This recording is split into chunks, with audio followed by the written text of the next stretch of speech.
Hi guys, it's me, HD, and welcome to this full qualifying review for qualifying at the 2018 Mexican Grand Prix. Hopefully you guys, after the 2.5 or 3 hour break, are doing well in both Europe and the UK. I know it's late for you guys, but this is, I'm afraid, the best I could do. But for you guys in North America, this, of course, is great timing for you. And no matter where you are in the world, hopefully you are doing good after what was a very good, very hectic and dramatic qualifying session in Mexico City.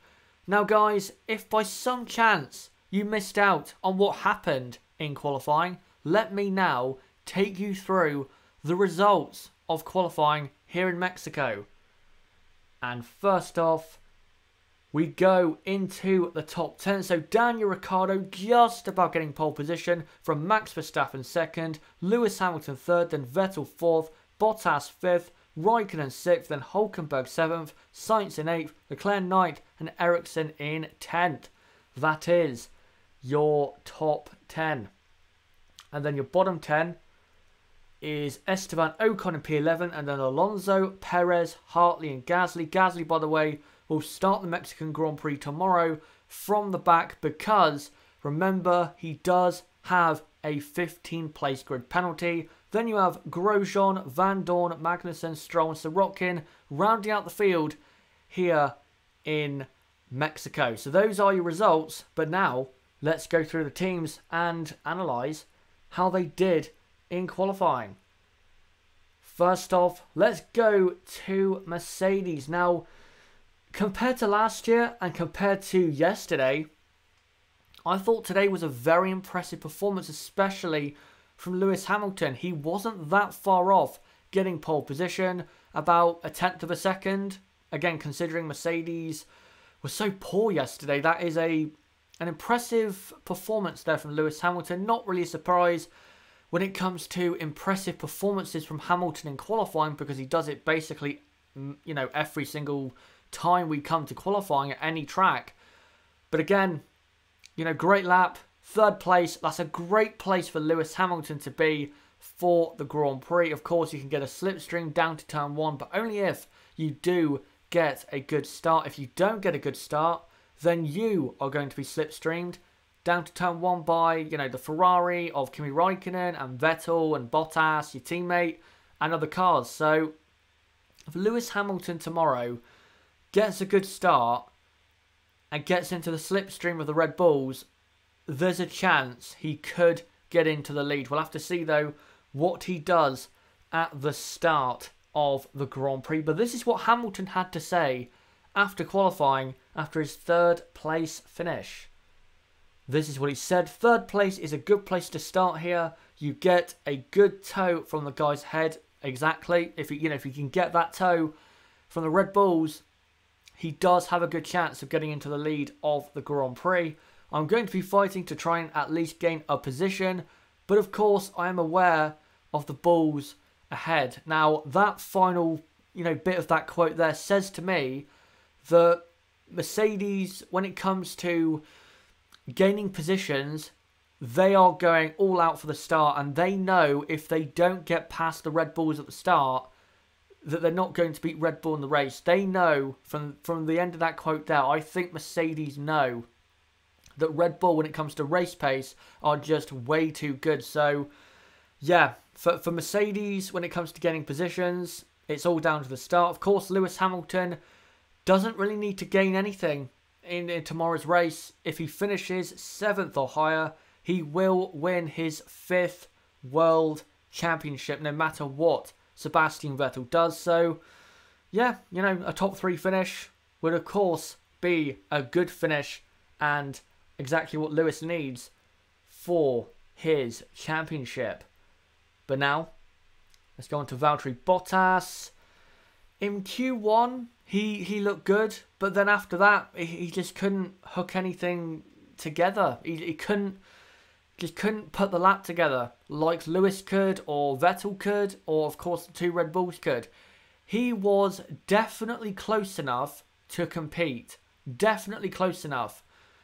But just didn't produce you know, all the best sectors when he needed to. For example, his qualifying lap at the end of Q3 was slower than what he did in his first run in Q3, which was only good enough for 5th place. I'm afraid that's not good enough. That's not good enough. Bottas, I think, should have been at least, you know, going seriously for 3rd or 4th, but he didn't have the pace. And it is disappointing because, again, in Q1, he was fastest, ahead of Lewis Hamilton and Verstappen, Ricciardo, very impressively. I just don't understand where his pace went after that. But for Mercedes, I think Mercedes have a faster car than Ferrari for the race. It's still going to be close, but I think Mercedes do have the faster car.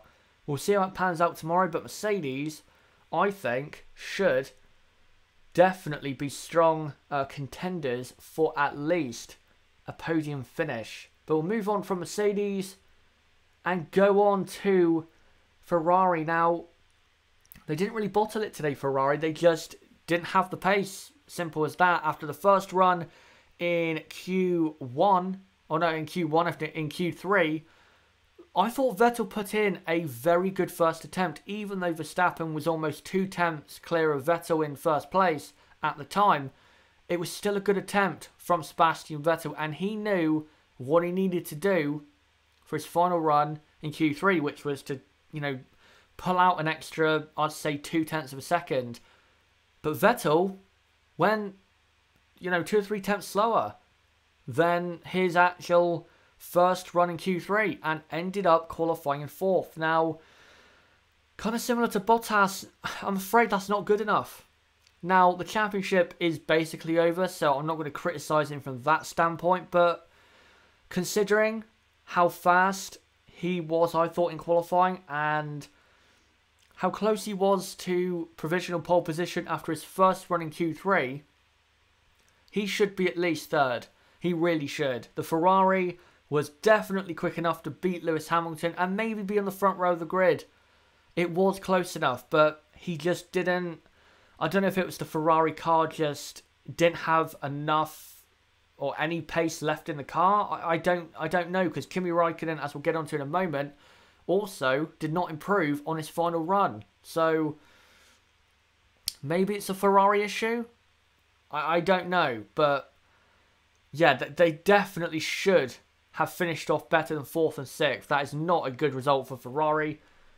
And we'll go on to Kimi Raikkonen. Now, Raikkonen for the entire weekend has just been off the pace. Pretty much the slowest of the top 6 cars all weekend. No real surprise. Mexico has never been a strong track for Kimi Raikkonen. Last year, he was pretty much in the same position and only got a podium because of, I think it was Ricciardo retired and Hamilton and Vettel had their contact and went to the back. And that's the only way Kimi Raikkonen is going to get onto the podium tomorrow, is if something like that happens again, because he does not have the pace.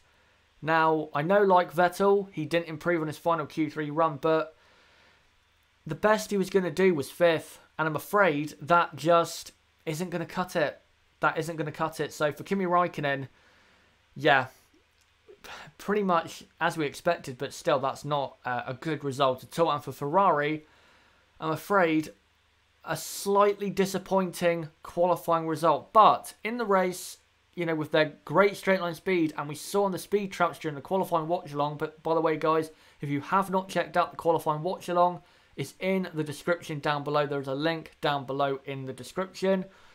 We put a stat on the screen during qualifying that the top 3 cars in the speed traps were Ferrari power. So if they get a good start and they get a slipstream, you can guarantee at least Vettel will be having a go into turn 1. Hopefully he doesn't have another ridiculous spin and hit someone and, you know, and is at fault again, because if he is, then we actually have to probably do a video on it saying what is wrong with this guy, because surely he can't have another incident on the first lap tomorrow. But yeah, with that straight line speed, definitely at the start, Ferrari have a good chance of getting, say, up to maybe 3rd, or maybe even higher than that, a 2nd place. We'll have to see. But we go on to Red Bull, as I predicted, had the fastest car in qualifying, but the fastest driver was not someone I thought it would be. It was Daniel Ricciardo taking pole position ahead of Max Verstappen. A great final run by Daniel Ricciardo. He was, I think, 2.5 tenths off of Verstappen going into the final run of Q3 and then produced a worldie of a lap. Now, maybe he made a mistake on his first run and that was always going to happen. I don't know, but a great final run. A fantastic final run. Daniel producing, I think, probably his, maybe not his best qualifying lap of his career, but definitely up there as, you know, second or third. I'll say his best qualifying lap was his lap at Monaco in 2016. That was his best. This probably have to be his second best. Fantastic lap. And thoroughly does deserve pole position because, in a similar way to what Lewis Hamilton does, he produced the goods when it mattered. And yeah, I think Ricciardo, again, deserves the pole position. But this is what Daniel had to say after qualifying. Not many words, but here you go. Monaco's the only place I've ever done it before. He's talking about his pole positions. He had pole this year and in 2016. So this is his third pole position of his F1 career. And he also says, I think it was really close to Max, a few thousandths. And it was 26 thousandths of a second. That's quarter of a tenth. That is unbelievably close. I don't think you guys can really appreciate how close that is. That is mind-boggling, you know, bogglingly close. So, yeah, great final run by Daniel again to just beat Max Verstappen. And this is the stats post his Mexico pole position. So, again, pole position. Now has the track record here at this track, a 1:14.759. His first pole since Monaco this year, and it is Red Bull's first ever pole position at Mexico. So there you go, Red Bull have their first pole at Mexico, and maybe in the future, maybe next year and the year after, they will build on that. So we'll see what Red Bull do when it comes to the Mexican Grand Prix tomorrow, and for the future, maybe they can dominate this race going forward with their great aerodynamics. Right, let's go on now to Max Verstappen. All weekend, up until the final run of Q3, Max Verstappen has been the best driver this weekend, in my opinion. Fastest in practice 1, practice 2, practice 3. Wasn't fastest in Q1, but in Q2 was, I think, 4 thousandths of a second faster than Sebastian Vettel. Max was looking so good after his first run in Q3. He was about 2 tenths of a second ahead of the rest of the field, but just didn't produce enough lap time on that final lap. I don't know if he made a mistake maybe in the mid-sector. I don't know. We didn't really get to see his lap until the final couple of corners. So maybe he did make a mistake, but considering Max is, you know, such a good qualifying driver, I think Max should have got pole. Because if you look at this season, and last season to be honest, Max Verstappen, when it comes to qualifying, is faster. He absolutely is. And even though this weekend it has been close, so Ricciardo, I'm not saying Ricciardo is miles off this weekend. They've been close even though Verstappen has been faster. But again, considering Verstappen normally is so quick in qualifying, I think Max really should have been on pole. But there is a race tomorrow, and of course, Max can make amends in tomorrow's race. And this is what Max Verstappen had to say after his front row qualification position. A front row lockout for Red Bull is a great result. Let's be honest, guys, it is. You know, Red Bull haven't had a front row lockout in qualifying since, I think it was USA 2013. Very, very long time ago. He also says, we couldn't get the car working in qualifying today, so to miss out on pole is disappointing. Still all to play for tomorrow. It's interesting he says that they couldn't get the car working in qualifying today. He definitely wasn't as fast in qualifying today as he was, say, in practice 3 or practice 1 and practice 2. So maybe just there's something in that car Max is not happy about. Maybe it's got too much understeer or oversteer, or Maybe there's battery issues, which we heard during practice 3 that Max's battery was not charging correctly. Maybe there's still an issue on his car. I don't know. But yeah, there's definitely something that he would like to change on that car. But now there's nothing he can do because, of course, they are in Parc Ferme. But Max Verstappen second and definitely a contender for a race win tomorrow. But guys, what do you think about Mercedes? Do you think Mercedes, did you think they had a good qualifying? Sorry, did you think Lewis Hamilton produced a great effort to get into third, a very important qualifying position? For Ferrari, what did you think of their, I guess, disappointing session? And for Red Bull, what did you think about Daniel Ricciardo just snatching pole? And for Max Verstappen, do you think Max could have been better? I think he could, but we'll see what you guys think in the chat right now. Put in the chat your comments, and if you have any questions, then go ahead and ask it, and we'll go through them right now. Right, let's take a look. By the way, thank you to the 75 people watching live, or 80 people watching live now. Again, don't forget to subscribe to the channel, either bottom right of the screen or click on my channel name, and go ahead and subscribe. We do this every single race weekend, so don't worry, we do have you covered here on this channel. Right, let's go through some comments, shall we? Francisco, I think Ferrari underperformed and should be at least 3rd and 5th. Yeah, I agree. I think where Mercedes are starting is where Ferrari should be. But yeah, that's been the case all season, hasn't it? Ferrari just not producing when it matters. Ronan Brady, we heard all these same excuses from Lewis in 2014 when Nico beat him in qualifying. I think, yeah, I get what you mean, for sure. But again, and kind of like 2014, points are not scored on Saturdays. They're scored on Sundays. So as long as he beats him in the race, I mean, does qualifying really matter? So yeah, we'll see what happens tomorrow. John says, 5 years ago today, Vettel became the youngest four-time world champion. Yeah, I think it was about this time. It was end of October 2013. So yeah, interesting point. Feels like a long time ago though, 2013, doesn't it? John, Max will DNF. His motor is cutting on and off all weekend and it will let loose. Max's car definitely looks less reliable than Ricciardo's, because even though Ricciardo had a power unit warning during practice 2 that it was hot for a few minutes, Max Verstappen stopped out on track in practice 2. He complained of his car or his engine cutting out in practice 2 as well before he broke down. And then in practice 3, he complained that his battery was not charging correctly. So, yeah, not looking good for Verstappen. But if you compare, you know, Max and Daniel, I think, I don't want to say this, I don't think anyone deserves reliability issues. But if someone, you know, deserves a break, it's Daniel. And if someone deserves to have a bit more reliability problems, you'd have to say it'd have to be Max, because Daniel just has been so unlucky since the midway point of 2018. Sebastian, last year Max was on provisional pole, and this year was the same thing. He can get a pole.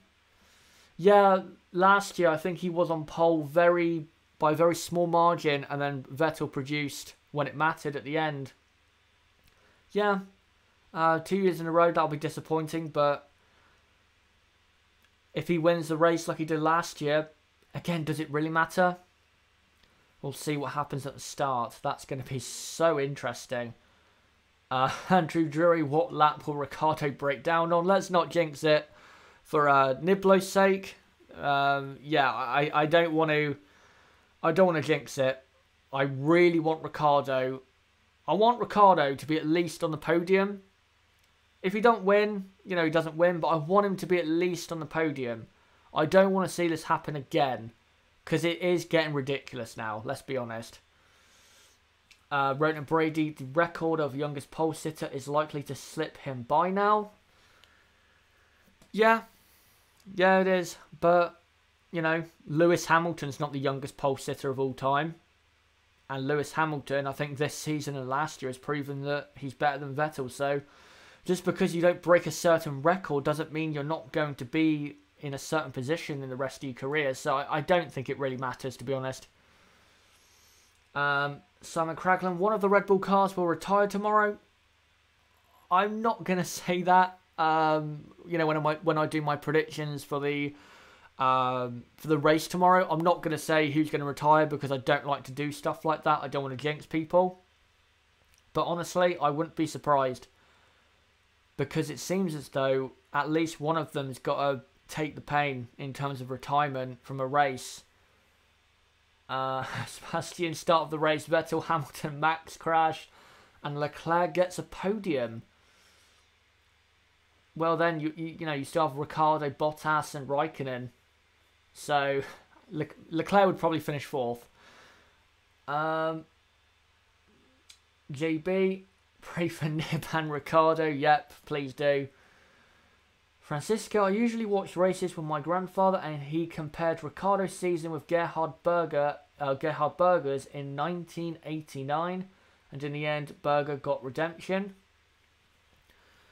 I can't remember Berger's 1989 season, to be honest. I remember more Nigel Mansell's season because he had, you know, he won his first race as a Ferrari driver in, what was it, Rio? I think that year. The most memorable moment for me with Gerhard Berger is Hockenheim 97, where he absolutely destroyed the rest of the field and won in what was his last win and one of the most emotional wins in F1 history, because I think 2 or 3 races before he left his seat in F1 because his dad sadly passed away, but then came back and obliterated the field. And it was a great field of drivers, you know, Schumacher, Coulthard, Hakkinen, Fisichella, very good field of drivers. So, yeah, it was a very, very good drive that day. Ronan Brady seems a long time ago since Ricciardo's 2 wins this year. It feels an eternity ago. Monaco feels like it happened 2 years ago. And China, it feels like it happened like 5 years ago. This season, I don't know what it is. I don't know if it's because of the triple header that happened right in the middle of the season, but this season just feels like it's gone on for 3 or 4 years. I don't know why. I don't know if that's a good thing or not. Hopefully, if they add more races, that doesn't become a theme that we just want the season to end or just get bored of it. I was there. It was 96, quickest all weekend. It wasn't 96. It wasn't 96. It was 97. It was definitely 97. 96, Gerhard Berger was leading on the final lap and then his engine blew up and Damon Hill won. And then 97, he got his redemption and won that race very dominantly. But 96 as well, that was a dramatic race at Hockenheim. Leading till the final lap and then his engine completely exploded and Damon Hill won. But yeah, maybe we'll do that in another video someday. Right, I'll read out a couple more comments and questions. Maybe it's because you've worked so hard. Yeah, that's from Ronan Brady. Yeah, if you look at what I was doing with the old channel in the first half of the season, I was uploading so many videos. It feels so long ago. 2017 feels like a completely different formula compared to now, because the cars are so much faster. You have the halo. You know, it just feels so long ago. What do you make of Verstappen's excuses? That's from Simon Cragland. I'm not going to harshly criticise him, but I will say not specifying the issue is a bit excusey, if you know what I mean.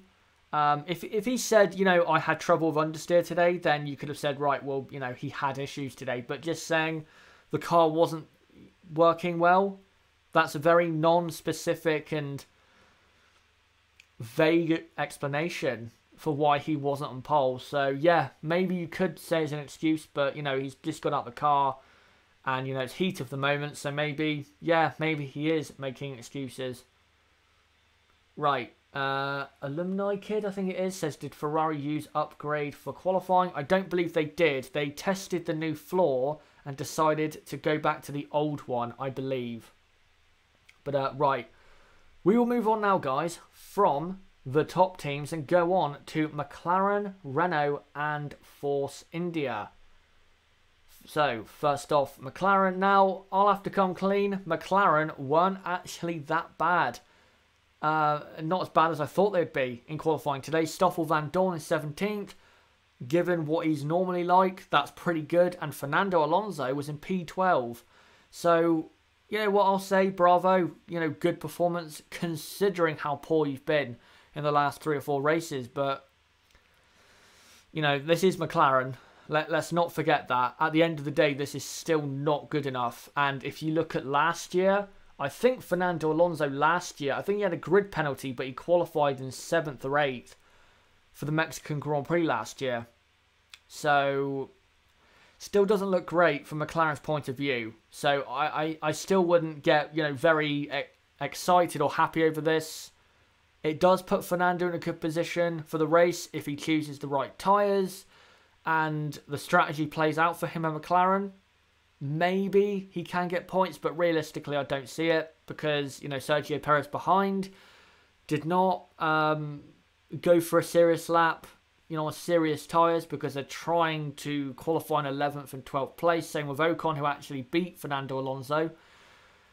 You have Pierre Gasly, who isn't starting that far behind at the back. So, you know, he'll be very fast. So will Brendan Hartley. The Haas's, I think, may slightly come ahead. We'll have to see. So, realistically, I don't think McLaren will go and will go and score points tomorrow. I don't see it happening. But you never know. Could happen. We'll see what goes down. Next up is Renault. And Renault got the best they could today. 7th and 8th place. Bang on what they should be getting. And for a team like Renault, considering how we thought they'd be for 2018 after pre-season, you know, they should be in this kind of position at most races. You know, they're a factory team, they're a works team, they have a lot more money than teams like Force India and Haas and Sauber. They should be in this position at most races, so it is good for Renault. Because Haas have been very quick this season and Force India have been very quick, as of late. So it's a good result for Renault, but this is what Renault should be doing at most races. No real excuse for me. But again, because of the conditions and the high altitude and because the engines are just lacking air, and that's bringing Renault closer to Mercedes and Ferrari when it comes to outright power, here you go. Renault 7th and 8th. And when it comes to race pace, don't count Renault out. If there's crashes ahead, don't count them out for a surprise podium. It is possible. There's a small chance, but it is possible. Now we'll go on to Force India. Force India, they didn't really have the pace anyway to be, I'd say probably, you know, one of the Saubers and the Renaults. They just didn't have the pace. They could have got a car into the top 10 if they actually went for a proper lap on the Hypersoft tyres. But they just decided not to. They decided to qualify on the Ultrasoft tyres and basically try and qualify in 11th and 12th so they could have the first choice of 3 tyres for the Grand Prix. Nobody wants to start on Hypersoft tyres. The 2 Renaults and the 2 Saubers are the unfortunate ones because they have to. So, yeah, Force India, even though they're not in the top 10, I think this was a good result and I think they're looking very good for tomorrow's race. Now, for home driver Sergio Perez, this is what he had to make of the strategy from the team going into tomorrow. We chose to play the long game today in today's qualifying session, being well aware that it's the final result tomorrow that counts. Absolutely. Again, points are scored on a Sunday, not a Saturday. When the strategists play out tomorrow, we hope to move into the top 10 and score good points. I wouldn't be surprised if Force India ended up finishing in 8th or even 7th if there's enough retirements. They definitely can. I'd say by lap 10, they're going to be looking very, very good if they don't get involved in any incidents at the start with what tyres they're on. And if I was Force India, if it's hot tomorrow, I would start the super soft tyres, go on the hardest tyre possible, because we saw with Max Verstappen, for example, at the US Grand Prix, in hot conditions, if you can get away pace-wise with starting on the not softest, the hardest possible compound, then you should do it. And I think Force India, if they can get the pace out of the super soft tyres, and the hyper soft runners ahead are struggling, which they're probably going to if it's hot, I think they should go for the super softs rather than the ultra soft tyres, because even the ultra soft tyres are not going to hold on for a long time, maybe 20 or 25 laps. The super soft tyres should go at least halfway through the Grand Prix. So for Force India, again, if they go on the super soft tyres and they get the pace out of those tyres, they're looking good for sure for tomorrow's Grand Prix. But guys, what do you think about McLaren? Can they score points with Fernando Alonso after what has been a great performance so far in qualifying? For Renault, can they get a surprise result from 7th and 8th and a 4th row lockout? For Force India, do you think their strategy is going to play out tomorrow and get them points with at least one of their cars? Put in the chat right now and I will read what you guys have to say. Right, let's take a look. Simon Cragland, I would not be surprised to see Alonso scoring points tomorrow, but I would not say that I am expecting it. Alonso is just so good, you can never write him off. That is a good point. Yeah, it is. I still don't think they will, but it's not a no chance, thing. There is a chance that he could score points, but realistically, I don't see it. Peter says Verstappen had problems with the same thing as in practice, he told in an interview after qualifying. If that's true, then yeah, that's unfortunate for Max, but again, we don't know for sure if that was the issue. Will F1 seems harsh. We need a miracle to get 4th in the championship. Now they are starting at the back. Their 4th in the championship, contention is over. They're not going to finish 4th. Renault will finish 4th, and to be honest, I think Renault deserve it. Maybe not on pace, but when it comes to performance and results on track, I think Renault have been better. I think they have. Renault are a lot better at getting results than Haas are. It's almost similar to Mercedes and Ferrari. Renault are playing the part of Mercedes where they're not as fast, maybe, but when it comes to results, they're way better at getting them. And for Haas, just like their partner Ferrari, they have the pace, but they don't have what it takes to get the result.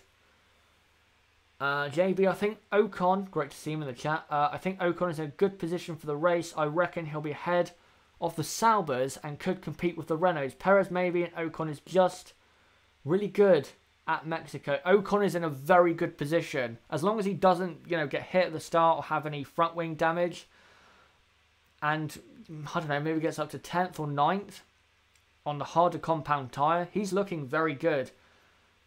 Anyone who gets into the top 10, I would say, after the first lap and is on the harder compound tyre is looking very good, even if you're Fernando Alonso, because the McLaren is slow, but once those hypersoft tyres go off for both Saubers and the 2 Renaults, Fernando is going to gain on those cars. So the start is so important to tomorrow's race. So important for the front and for, I'd say, from 11th down to 15th. Very, very important.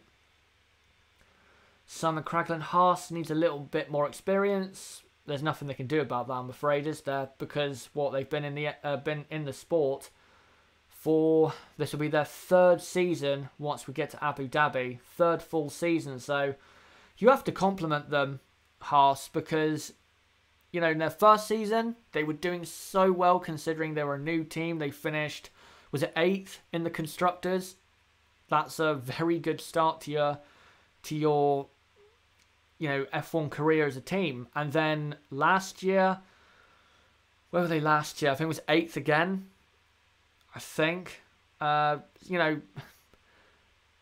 Not too great last year, but I thought they were better last year than they were in 2016. And then this year, they've made such a great jump up. This has definitely been by far their best season in F1, of course. So, 8th to 5th. Even though they're not going to finish in 4th, and it is disappointing, and they should definitely improve certain aspects to make sure that doesn't happen again in terms of the way they have lost out on that 4th place. Being, in your 3rd full season in the sport, to go from 8th in the Constructors to 5th, one season to the next, that's very good. Very good in F1. So I don't think Haas should be too disappointed. JB, I think K-Mag is turning into 2017 mode again. He hasn't shown his great performances like he was showing in the first half. Yep, I agree. K-Mag, I don't know what's happened to him. I think most likely, since he's been announced as the driver for 2019, I wouldn't say doesn't care, but he doesn't have that same, that drive and motivation to prove himself like he had to for this year before he got his contract. Because if he didn't, he would not have been at Haas for 2019. Simon Cragland, big fan of Kevin Magnussen, says, I would say Kevin was decent last year. Grosjean was just a little bit better. Yeah, I agree. Than him last year. Kevin has definitely been poor the last few races. The last race, Russia was probably the last race where Kevin was good. He finished in 8th, and that's a great performance considering the Haas with race pace. That race was so bad. But consistently, he hasn't been good since Hungary. Because if you look, Hungary, he finished in 7th. Before that, even though he finished outside of the points, he qualified in, I think, 5th place. And was up in 5th or 6th place during the race for a long period. In Silverstone, he qualified 7th or 8th. The difference between the first half of the season and after the summer break for Kevin Magnussen is leaps and bounds. I don't know what's happened, but yeah, he has dropped off so much.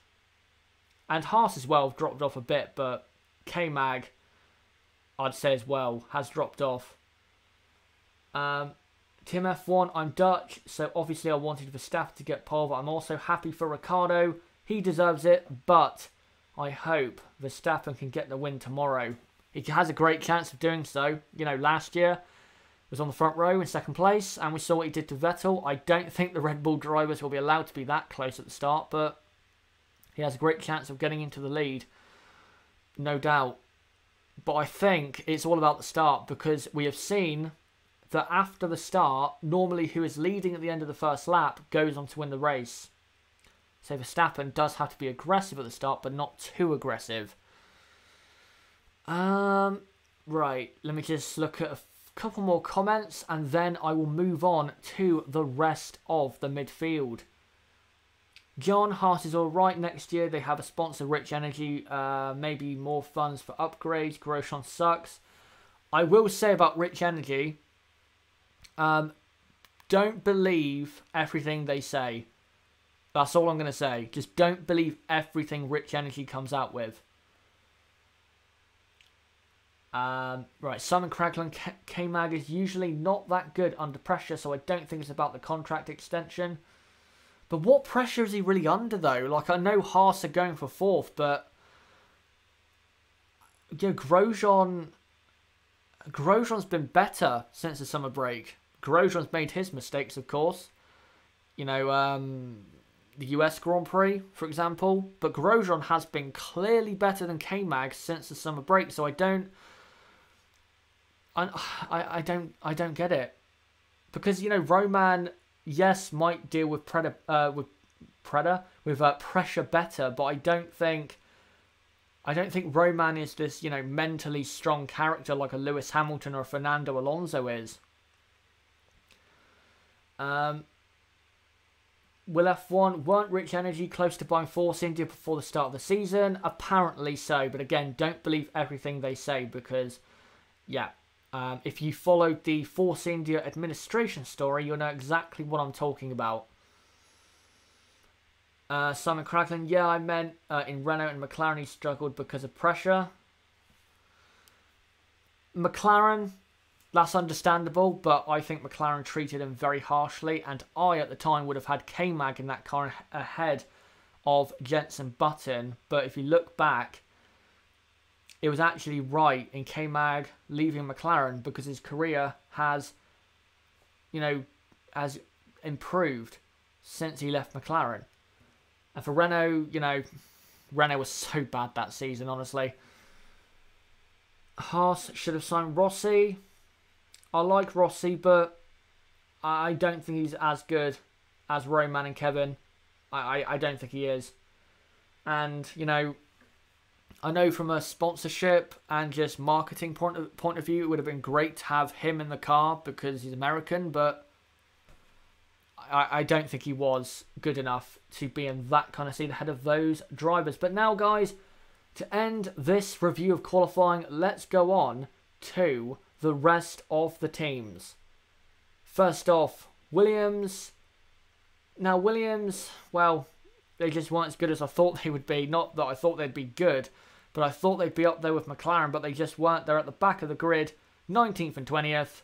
And to be honest, I don't really want to say any more about this horror show. Next up is Toro Rosso. I am very disappointed in Toro Rosso today. Brendan Hartley, in practice, was in the top 10 consistently on Friday. This morning didn't look too good, but I thought that was because of traffic and he didn't get a clean lap. But then, in qualifying, I don't understand where his pace went. I think in Q1, he was up in 8th place or 9th place. He had the pace to be in the top 10. Just where was the pace? Where was it? He wasn't on ultra soft tyres, to my knowledge. He was on the hyper softs. I'm pretty sure he was. If I'm wrong, then correct me, but I'm sorry. Not good enough. Brendan has to be better than this. Now, I know we haven't had, I say, evidence this season to suggest that Brendan should be performing a lot better, but again, considering Friday practice, he was in the top 10, and in Q1 he has to be better than this.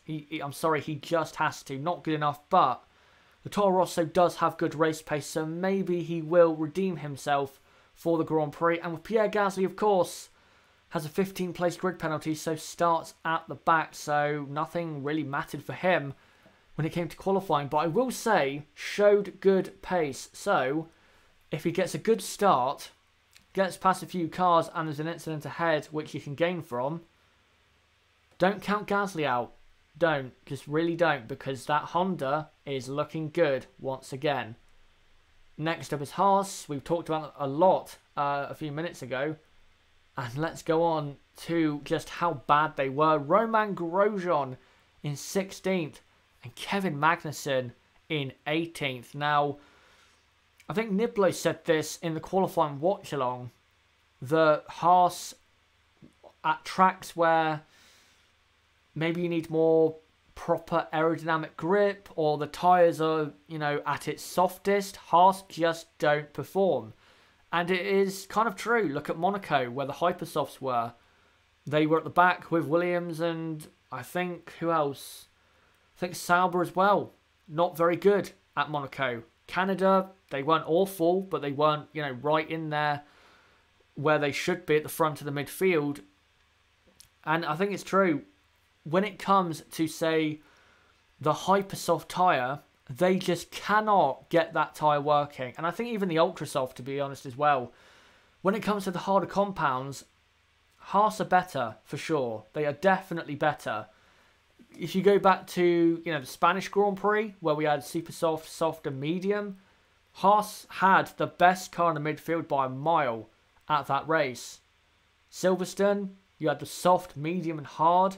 They were front in the midfield. So I think clearly Haas, when it comes to the softest tyres available, they struggle to get them heated up and get them working how they should compared to the harder tyres. And I think they have kind of a similar issue to what Mercedes have had since the start of 2016, which is the harder, or no, the softer the compound, the slower the Mercedes is compared to its rivals. But the harder the tyre is, the better Haas performs. So, if I was Haas, start the race on super soft tyres and just see what happens. Because I think if you start on super soft tyres, there's a crash ahead. The hyper soft runners, maybe the ultra soft runners, if there is any, you know, in the, you know, from P11 to P15, if they're struggling, then try and gain from that. But if they start on ultra soft tyres, like everyone else is probably going to, excluding the hyper soft runners, then you're not really trying to go out there and get a, you know, a serious result, and not, you know, Haas need to take a risk. That's what I'm trying to get to. They need to take a risk with tomorrow. They're not going to finish in the points if they start on the ultra soft or hyper soft. So start on the super soft, run as long into the Grand Prix as possible, hope for a safety car, a virtual safety car, pit, and then go from there. That's what I would do if I was Haas. Because, again, if they start on ultra softs or hyper softs, then they're just following the sheep. And that's not what they need to do, because compared to the others on the same tyres, they're just not quick enough. And last of all is Sauber. And I have to say, the surprise of qualifying today in 9th and 10th. Charles Leclerc, as ever, very, very good. But Marcus Ericsson as well. I just want to shout out Marcus Ericsson. Again, performing very, very well. I still don't get why Ericsson is being dropped from Sauber for 2019. In my opinion, it should be Kimi Raikkonen and Marcus Ericsson. Ericsson has earned a seat at Sauber for 2019. I still think Giovinazzi's a risk, but there you go. But yeah, I think Sauber, very surprising today. I didn't see this coming. Yesterday in practice, they were very quiet and not really anywhere near the top 10. But today, consistently in there. So maybe they were sandbagging yesterday, or maybe the conditions, the very hot conditions, just did not suit them compared to these cooler conditions. So good there for Sauber. But let's get on to some stats about Sauber when it comes to what they did today. So this is what they did. Charles Leclerc was 9th and Ericsson was in 10th. This is Leclerc's 6th Q3 appearance of 2018. And this is, for Sauber, their second double Q3 appearance of 2018. Their first one was at Russia, and we remember how good they were in Russia, especially with Charles Leclerc, who was in P7, front of the midfield, and was clearly the fastest in the midfield on race day. So maybe they can do something similar. We'll have to see. But I've said this for a couple races now for Sauber. They have the potential to go out there and get a good points finish. They just need to avoid trouble and go out there and get it. So hopefully they do. Hopefully they do. But guys, what do you think about those 4 teams for Williams? Do you have anything to say about Williams? I wouldn't be surprised if you have nothing to say. For Toro Rosso, were you disappointed in Brendan Hartley's performance, or did you expect that from him? For Haas, again, what did you think about their poor performance? And for Sauber, what did you think of them? Were you surprised? Were you not surprised? And for Charles Leclerc, what can he do tomorrow? Let's look in the chat right now to see what you guys are saying. Just looking. Will F1, do you think Sauber may be at a disadvantage as they are starting 9th and 10th on hypersoft tyres? Yes. Yes. The last thing you need, if you're going to start on the softest tyre available and it's an unfavourable tyre, the last thing you need is to be starting directly in front of the guys on the favourable tyres who have a free choice of tyres and on fresher tyres. That is the last thing you need. And that's why Renault have a slight advantage for tomorrow, because they have the Saubers there to kind of not protect them, but block the rest as they kind of not run off into the distance, but, you know, pull away from the Saubers, because Renault are faster than Sauber, there's no doubt about it. Ericsson surprised me more than Leclerc. That's from Tonka Toy Truck. Yeah. JB, a dishaster. Yep. They don't perform well at I'm not going to continue with that. I'm not going to continue with that. Simon Kraken, the Hypersoft tyre will be a big problem for Sauber tomorrow. To be honest, I don't think they will score points. Yeah. Yeah, I could see why you would think that. I really do. But you never know. The Hypersoft might hang on better than you think. We don't know. It might rain tomorrow. Who knows what's going to happen? We'll have to see. That's the great thing about F1 is we can say how much we can analyse it to death and say what we think is going to happen, and I can do that plenty of times on this channel, but when it comes to the race, you still don't know for sure until it actually happens. So, yeah, we'll see tomorrow. Ronan Brady, let's be honest, Nasser and Verline should have been kept over him. When I say Ericsson should be at Sauber for 2019, I'm not like a big Ericsson guy, but I agree with Ronan Brady. Nasser and Verline deserve to be at Sauber more than Ericsson does. Nasser was better than Ericsson in 2015 and 16. I don't think that's a debate. And Verline was better as well. So, yeah, I definitely, if I was the Sauber boss, then I would have Verline and Leclerc in that car for this season. But yeah, with Ferrari and Alfa Romeo coming on board, that just was never going to happen unless Verline left the Mercedes program. Ronan Brady, temperatures will most likely be down, so it may not be as big of an issue. I'm kind of hoping, though, it is really hot tomorrow, because what we saw on Friday was so exciting. The race pace, especially, the race simulations were so exciting. And I know that sounds weird to say, race simulations on a Friday afternoon when the race is on Sunday is so exciting. But because everyone was struggling, it was just so interesting to see what was going on. So hopefully it can be maybe not in the 40s like it was on Friday, but I don't know, mid 30s to late 30s. That'd be pretty good. And with the sun out, why not? That'd be a pretty good temperature for the race. JB, is one of the Force India drivers getting a grid penalty? My dad was saying one of them had a penalty, but wasn't sure which one. Oh, that's one thing I forgot. It's nothing to do with the Force Indias. It's Romain Grosjean. He has a grid penalty, of course. Just remembered. So Grosjean will start 18th. So it'll be Ocon, Alonso, Perez, Hartley, Van Dorn, Magnussen, Stroll, Grosjean, Sirotkin and Gasly. I think that's what the bottom 10 is. I just remembered that Grosjean has a grid penalty, 3 places. That just makes it even worse for Haas.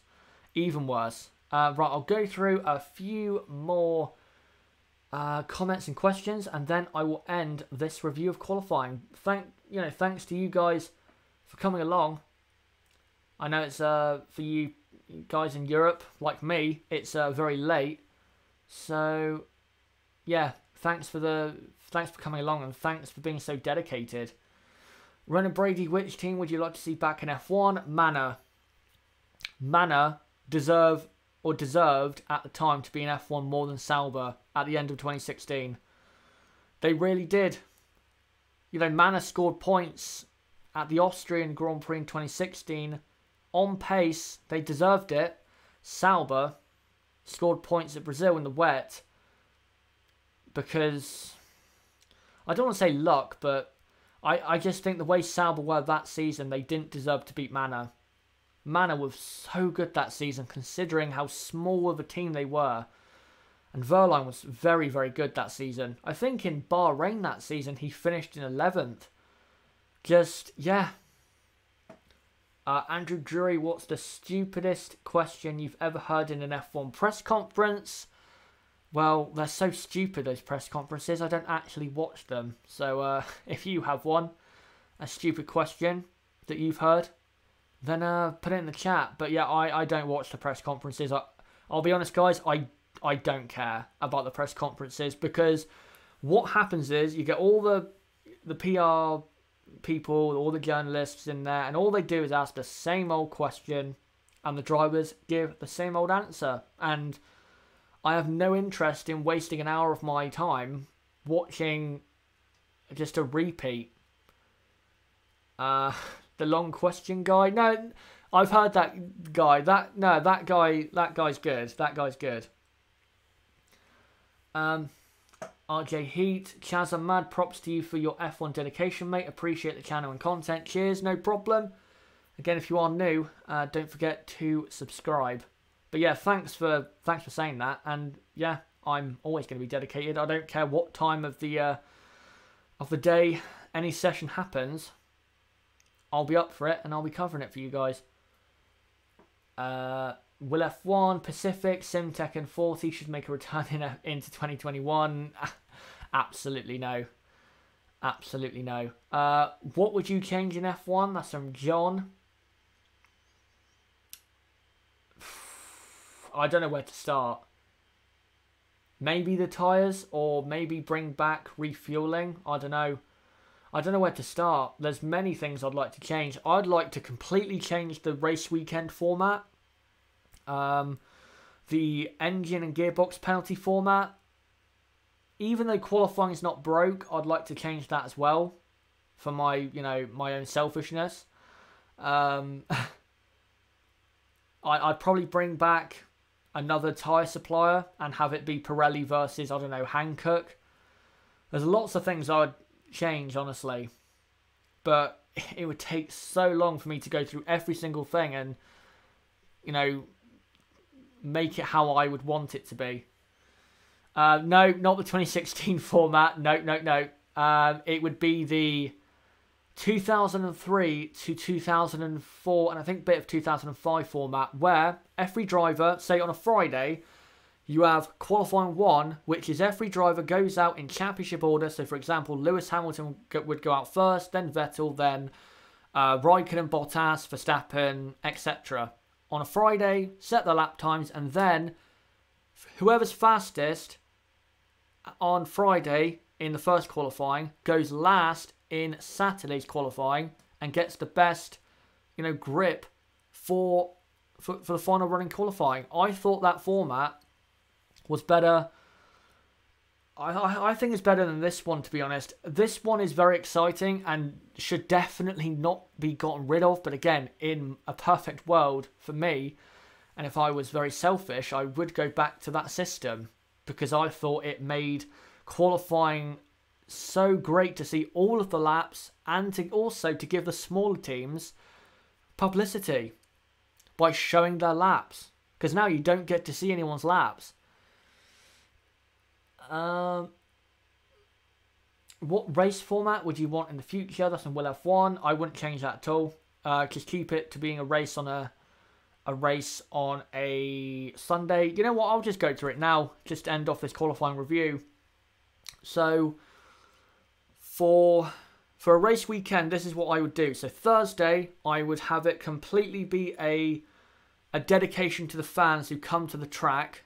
So maybe have the press conferences and the media stuff on a Wednesday, and then on a Thursday, have it be you can come up with a name with it, have it be a full day where the drivers and the fans get to spend time together at whatever location it is, and on that day, to give the people there who have turned up something to watch, get all of the young drivers and reserve drivers in the F1 cars for 2 hours and let them do a test session, or just, a warm-up for the weekend. Just let them go out and, for a couple hours and just drive the cars around. Let's see how good these young drivers and reserve drivers are. By the way, I would change the engine and gearbox penalties and their systems to fit a race weekend format like this. So then you'd have that on the Thursday. Then the Friday, I would have one practice session in the morning, say, again, an hour and a half, at the same time, and then 2 hours later, qualifying 1. Go out there, set your laps, so we can see who goes last and who goes first for qualifying 2 on the Saturday. And then Saturday, practice 2, but it's in the same place as where practice 3 is. And then you have qualifying 2, where everyone goes out, in the opposite order to how they finished. So, for example, if Hamilton, say if this format was in for this weekend, then say Ricciardo was fastest from Verstappen in today's qualifying, but it was yesterday, then for today Ricciardo would go out last, and then Verstappen second last, and vice versa. And then on Sunday you have a morning warm up, an hour long, for the people turning up, give them something to come to early, and then the race. There you go. It's not a strange format, and by the way, we pretty much had that format in about 2003, so it's not like it's a completely foreign thing to do. But anyway, I think I blabbed on enough about that. Now let me end this review of qualifying by showing you guys the next 2 videos on my race weekend schedule for the Mexican Grand Prix and what's coming up tomorrow.